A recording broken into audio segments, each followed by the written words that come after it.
So let's talk about faith for a second.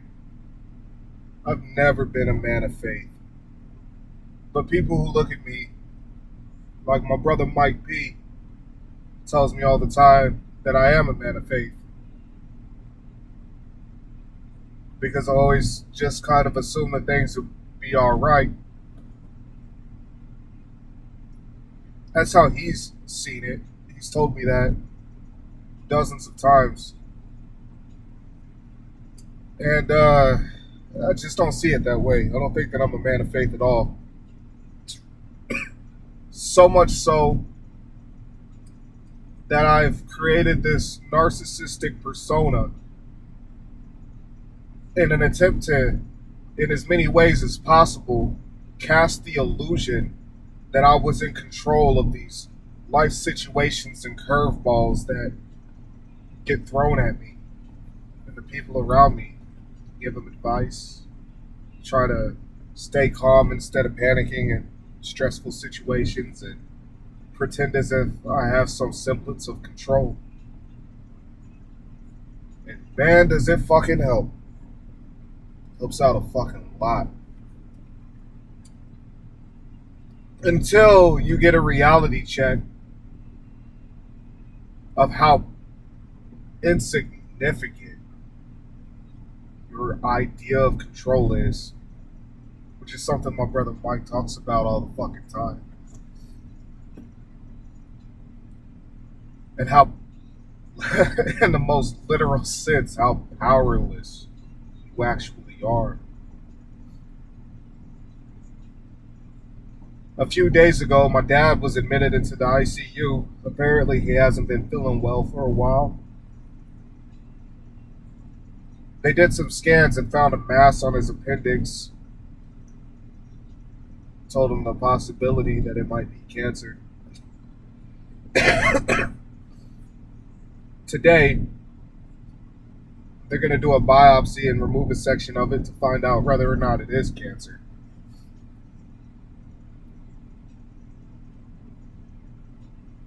And there's nothing I can do, no advice I can give, no comforting words I can share with him or share with my mother, no wisdom.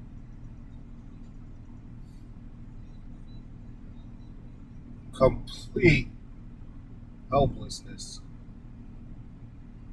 My father, though, he is a man of faith.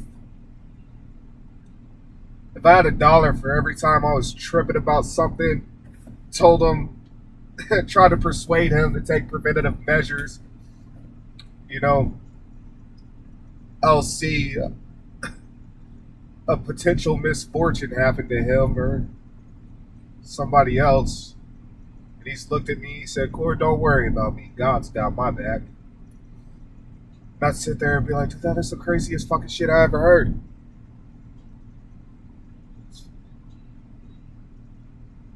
But he has been 100% straight the whole time. He was always right. I don't know about God, but he was always right that he was going to be okay.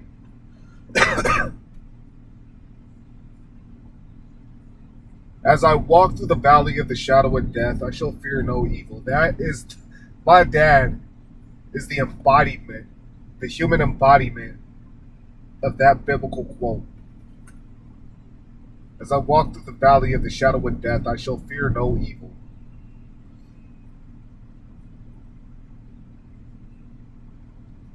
I am not the embodiment of that quote. I am the exact opposite. I cast the illusion of having control over the world that's immediately in front of me.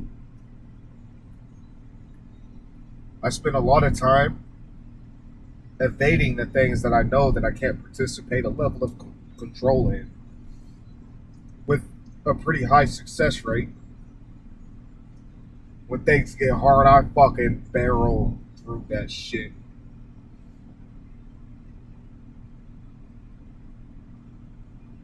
And now I have no power. Not to pretend as if I ever did in the first place, which, you know, it's not that I didn't realize that, it's that I kept it covered up. I'm not an idiot.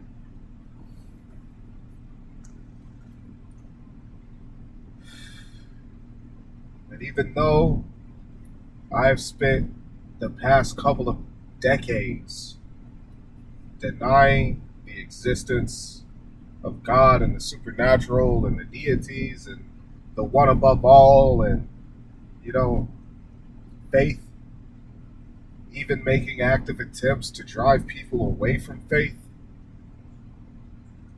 and successfully done it with a surprisingly large amount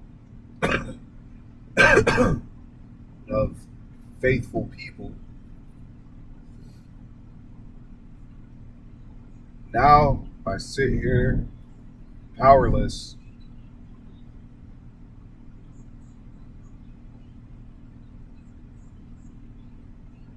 and wait to see what the decision has been from the one above all, or God, to see how much time I have left to spend with my father, to try to make amends for every time I've ever done him wrong, or talked down to him, or disrespected him. Just powerless, waiting to see the decision for the one that I've spent decades denying.